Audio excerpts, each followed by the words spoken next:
How's it going, guys, and welcome back to Arcano. Today we are doing the second episode of the revamping my first ever world. In the last episode we did this house and I think it turned out absolutely astonishing. I absolutely love the way it looks, and like I said in the last episode, it brings back a lot of nostalgia.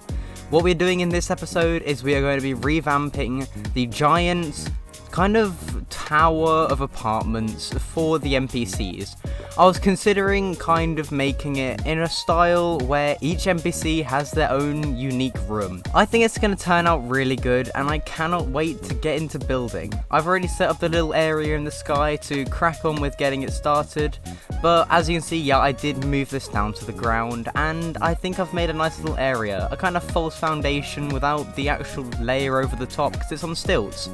Make sure you guys do like and subscribe, and let's get into the build. Just wanted to say before we jump into the video, make sure you go watch the first part because it kind of explains everything in a much better detail. And yep, now let's get into the video.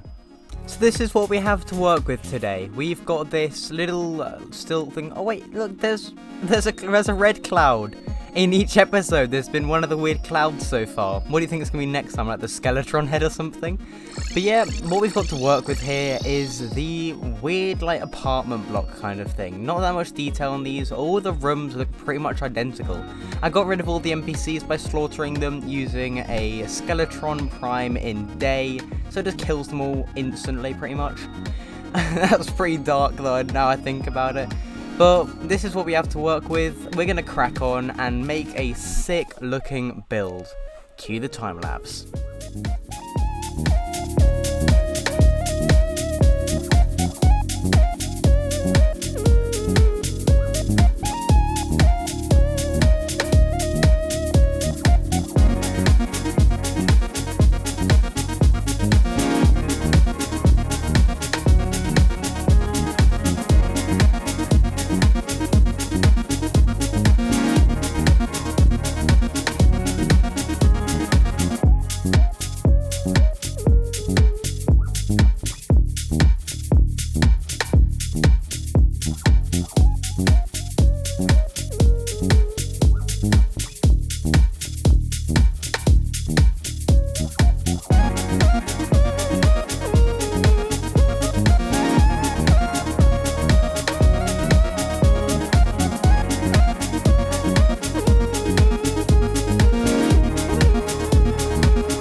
So here we are. This is the finished kind of template, you could call it. This is going to be the rough design that I'll be using for each and every single one of each of the houses. I'm going to be changing them slightly for each one because, like I said in the intro, I want to kind of make this individual for each NPC. So it's kind of personalised and not really at the same time, but I think it'll just add a lot more to the build, and it would be quite easy just copying and pasting this up and down, and I want to make something a little bit difficult and something a bit special. So let's continue.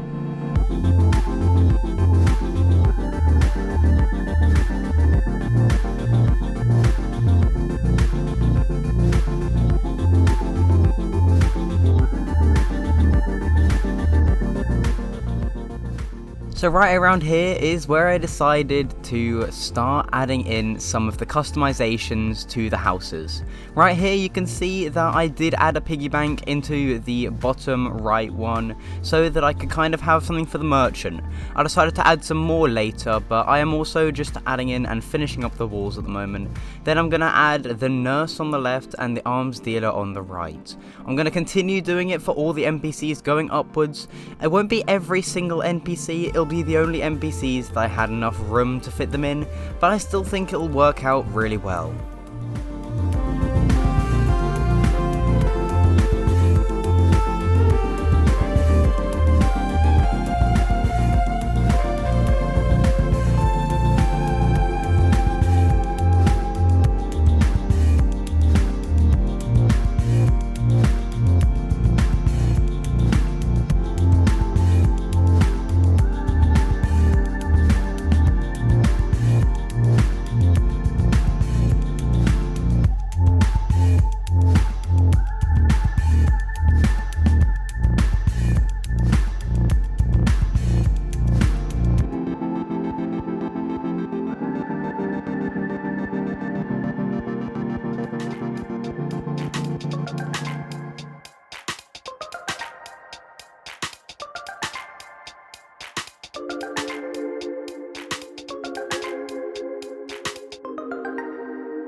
Right around here is where I finished the Dryad's house. I think this actually turned out really well. I love how there's like a little bit of nature creeping in and creeping out of the house. I really feel like that just adds a lot more to the build.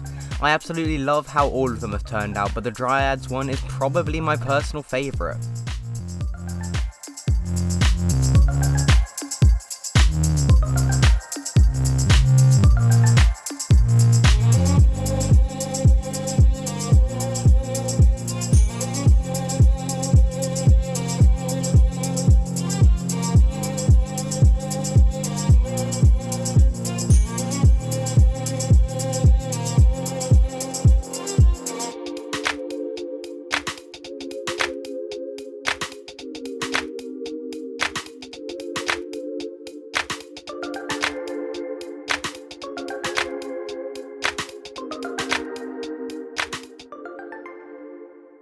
Right around here is where it started to come to an end. I do think that this build does look really great.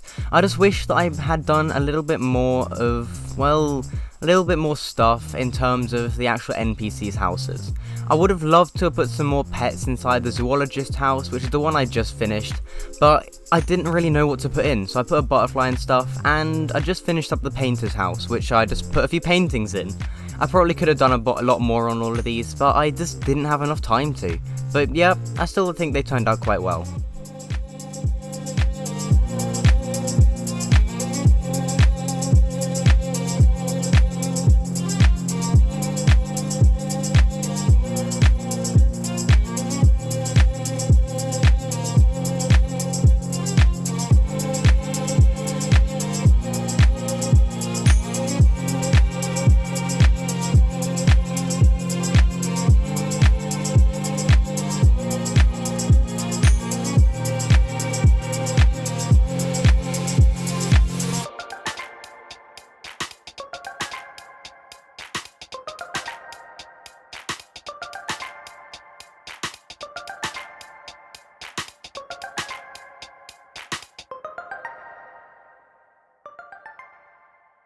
Right here is where I decided that I think I'll try and add a roof to the top of the house.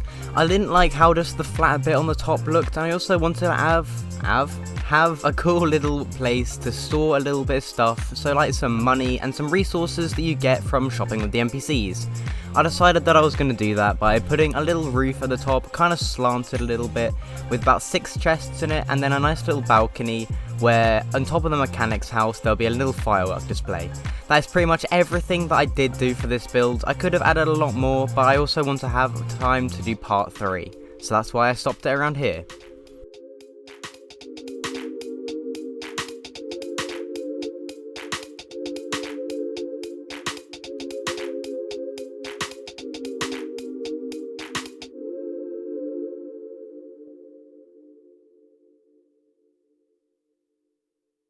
And the build is finished. Here it is. I think it looks amazing. And as you can see on the top here, I've got each and every single one of the different NPC houses. Not all of the NPCs decided to move in. I tried to get them back in with T-Edit, but it was just being a little bit weird. I'm not that good at using it, so yeah. But as you can see, we do have quite a few of the NPCs in their designated houses, and you can see a kind of comparison between the old build and the newer build. I think this looks thousands of times better, and it, like I said in the last video, it brings a massive smile to my face to know that I can have this possibility, and we have this really cool little firework machine as well. If you guys did end up enjoying this video, make sure that you do like and subscribe if you want to. We are getting incredibly close to 1.8k subscribers. So yep, hope you guys enjoyed the video, and I will see you guys in the next one.